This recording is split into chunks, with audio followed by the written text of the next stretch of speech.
Tibok, may paso natin ang guest natin today. Our Sino yan? first Sino guest yan? for Sino today, yung ating guest? Sino yung ating guest? NBI director natin, si Yan. Attorney Melvin No Matibag. less than Director Melvin Matibag. Magandang hapon, Director Matibag, and thank you for joining us. Magandang hapon po, kasamang Ed at sa aking pong kaibigan, Sen Edu, Secretary Ronald Llamas. Director, Sa lahat ng tumatangkilik. Director, mayayali tayo na. Pag sinabi mong kaibigan mo ako, baka yung mga kaaway mo, maging kaaway ko na rin.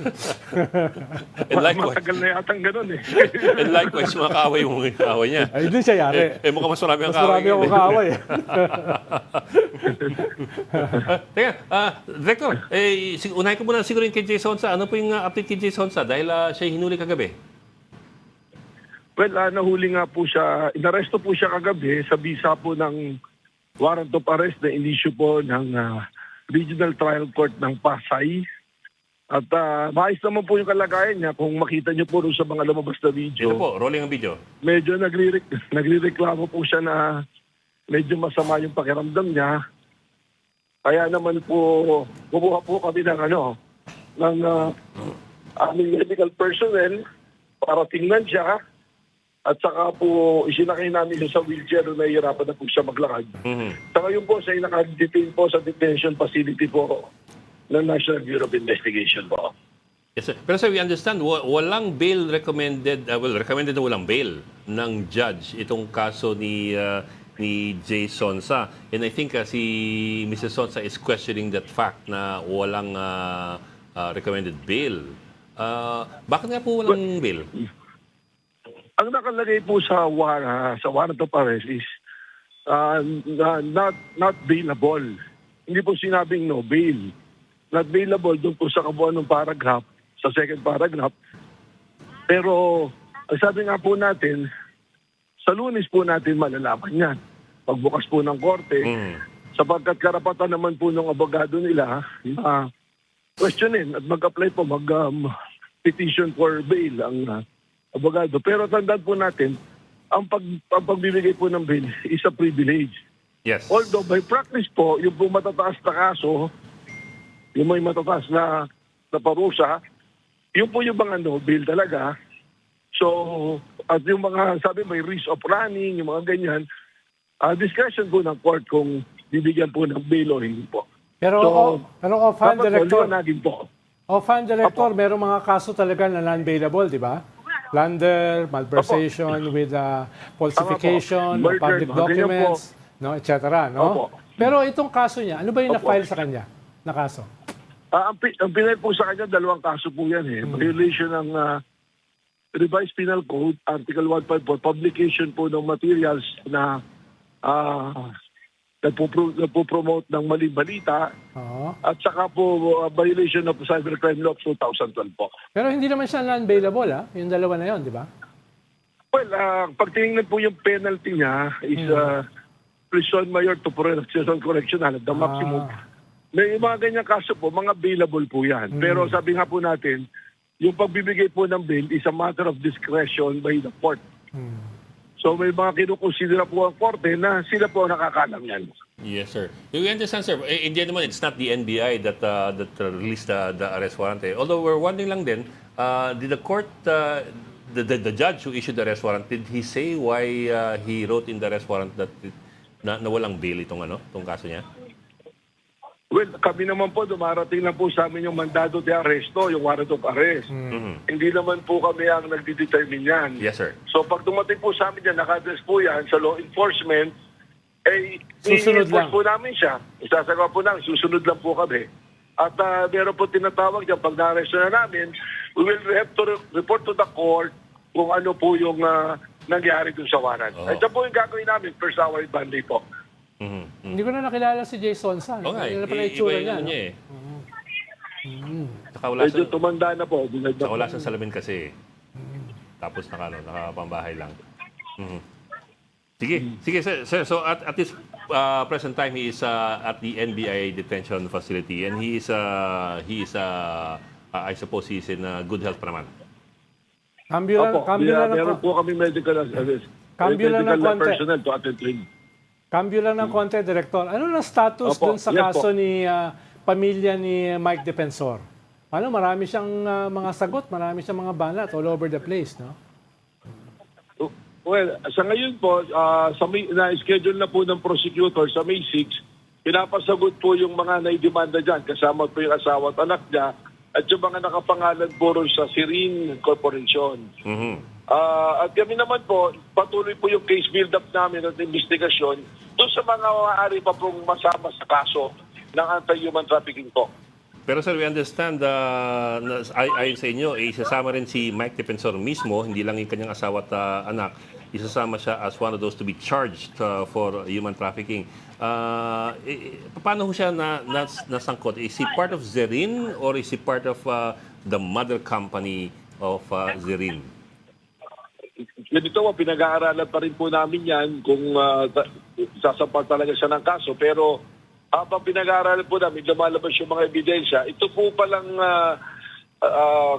Chicago KTV at Blue Hotel, interrelated po siya, interlocking ang officers and director with Cliff Point Development Corporation tsaka yung innovative company po na nangungupahan po sa Midland Pasig Land Corporation, Development Corporation, na 1% owner po ito yung company na yan at sa PCGG po ang 99% na may-ari po. So ngayon, makita po natin yung Chicago, yung Sirin, yung Cliff Point, Innovative, iisa lang po para yung may-ari yan at ang may control talaga na malaki si Mike Defensor po. So interlocking directorate yan? Tama po, interlocking directors, officers, shareholders po. At alam po nila lahat yung nangyayari dyan. Sila po yung may control. I get what you mean by interlocking, pero in this particular sense, Chicago and Blue, are they under Cliff Point? I understand from what you were Ang quoted as Chicago having... po, Yes, sir. ang Chicago po is may lease contract with Sirin. At ang Opo. Sirin naman po ang nagpapatakbo ng Blue Hotel. Opo. Ngayon naman po yung Sirin, saka po yung Cliff Point Development Corporation, sila naman po yung may kontrata. At yung Cliff Point, siya naman po ang nakapalit po ng Innovative Corporation. At sa lahat po ng company na to, magkakasama po lahat. Kasama po si Mike Defensor, yung treasurer po ng Chicago, shareholder po ng Cliff Point. So ganun po, interlocking talaga. Kaya kailangan po ayusin, may presenta po ng maayos para yung kaso pong ipapanin, sumunod po sa Memorandum Circular number 20 po ng DOJ that there is a reasonable certainty of conviction pag umakyat po sa korte. Okay. Sir, ang claim ng pamilya ni Mr. Defensor ano raw, that they let go of their controlling shares of Blue Hotel, of Zerin in 2019, although I don't know if they presented any document to prove that. But do you have any documents, like for example, we understand, parang may nagsabi sa inyo na meron kayong GIS ng Zerin? Tama po. Narinig ko po yung claim na yan, 2019, pero wala nga pong maituro, walang mailabas sa dokumento si Mike Defensor. Kami naman po, 2025 na GIS, sila pa rin po lahat ang may hawak. At yung 2026 po na Mayor's Permit, yung business permit po, galing sa City Hall, nakapangalan pa rin po sa Sirin Corporation. Okay. Now, yung, tama ba sir, yung GIS is filed every year sa SEC? So, ibig sabihin, this should be updated. Ano po? Tama ba the GIS is filed every year sa SEC? So po, ina-file po yan every year po. So kung 2019 po sinasabi niya, dapat po, by this time, that is 6 years, dapat sarado na po yan, nag-winding up na po yan, tapos na po talaga. Hindi na po lalabas sa SEC yung pangalan po ng Sirin. Kung lalabas po yan, nakalagay dyan na sinara na po siya noong 2019. What you're saying is that they cannot argue that hindi lang na-update yung papeles. Mahirap po kasing makipagtalo sa dokumento. Ang depensa po lang sa rules of evidence sa dokumento, kailangan patunayan mong peke yung dokumento. O yung dokumento na pinipresenta was prepared under fraud or under duress. Tapos sir, I forget to sinasabi sa amin. Si Secretary Remulla na nagsabi nito eh. May sasabi si Sec Remulla sa amin na na meron daw mga, some of the victims of human trafficking dun sa Chicago supposedly claim that si Mr. Defensor has been patronizing the establishment. Is that, Sorry po, pakiulit po. parang may sinabi sa amin si Secretary Remulla na sinabi raw ng mga ng mga victims ng human trafficking doon sa sa Chicago KTV na madalas mag-patronize si Mike Defensor noong KTV at nagdadala raw ng mga kaibigan doon. Is that what they told you? Meron pong report yan. Hindi lang nga po kay Secretary Remulla ko narinig yan. Yan po ay ginasabi nga na noong pag 2017, ang pangalan niyan, Pineto Luna, at dyan po nagpupunta, dinadala ni Sec Mike yung kanyang mga partners sa business, mga political connections. At katunayan, may report po sa amin, mayroon po nagsabi sa amin na barangay officials ng Quezon City na dyan po dinadala yung mga barangay officials during the campaign para mag-PR po si, pag-PR ni Mike Defensor po. Okay. Okay, so all those details. Detalyado. Pero sir, you have testimony to that effect. Meron po lahat yan. Kausap niyo yung mga victims dito. Ito yung mga victims mismo. Sama po yung mga biktima, yung iba pa po mga tao, at saka meron pong mga dati silang kapartner na nagsasalita pa rin sa akin. Mhm. Okay. Sir, kambi lang ako, sir. Doon naman sa impeachment, nagtestigo ang NBI doon sa nakaraang Justice Committee hearing doon sa impeachment ni VP Sara Duterte.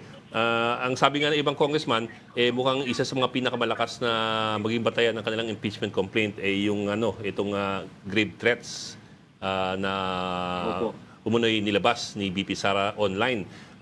On the other hand po, walang testigo doon sa panig ni VP Sara nung hearing. Pero paulit-ulit po nilang sinasabi na number one, there is no threat. If there is no threat, if it's a threat coming from beyond the grave, ibig sabihin, kung sinabi raw ni VP Sara na pag siya'y namatay, papapatayin yung mag-asawang Marcos, that is not a threat because that is from beyond the grave. I am not sure how that applies legally, pero kayo po, what is your perspective as far as that argument is concerned? Well, kaya po siguro sinasabi ng mga mambabatas na malakas yung ebidensya sa impeachment sapagkat ang requirement po of proof nila to have the Vice President impeached, yung pong quantum of evidence niya, reasonable doubt lang. Ang ginawa po namin basihan nga, yung Memorandum Circular number 20 ng DOJ, yung reasonable certainty of conviction.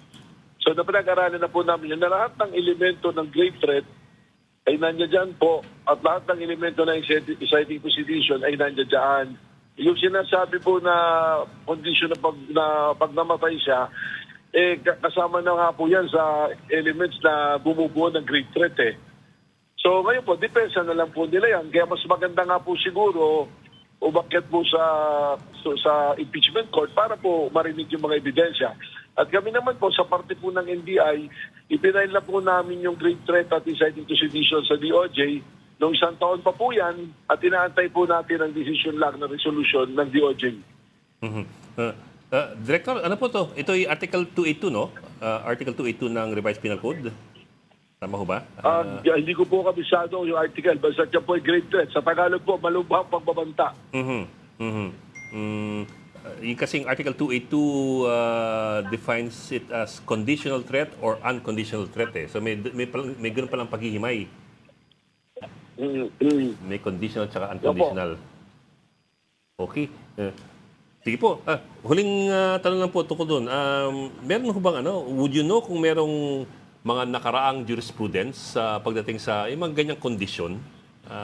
Kung may nakatulan na yung korte na ganyang kaso kung saan merong kondisyon yung pagbabanta?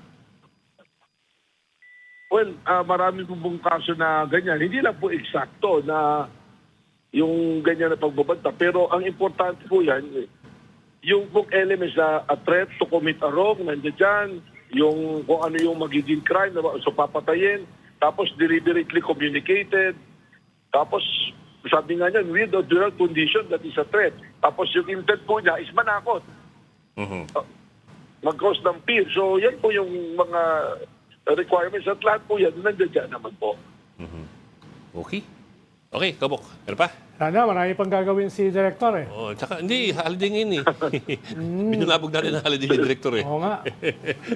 Okay. Director, pag ako sakaling mapunta dyan sa NBI, bigyan niyo lang ako ng kape kahit na detain ako.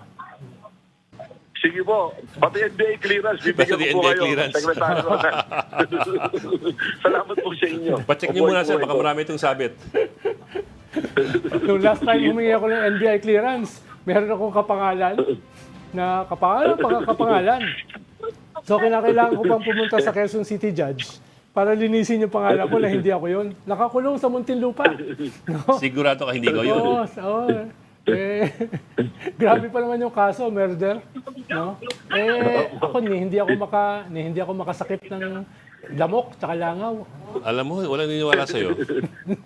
Hindi, si Director, naniniwala sa akin si Director. Tinatawanan ka eh. Alam niya, masyado akong mapayapa. Tinatawanan ka eh. Kahit nung UST days namin, sobra akong payapa. Naniniwala naman po tayo. Okay, timo. Bibigyan po natin si Secretary. Sige na nga. Si Director, palayan na natin kasi baka tamaan tayo ng kidlat dito sa sinasabi mo. Maraming salamat po, Director Melvin Matibag ng Salamat NBI. po. Magandang hapon po. Salamat, Thank you po. Director. Thank you po.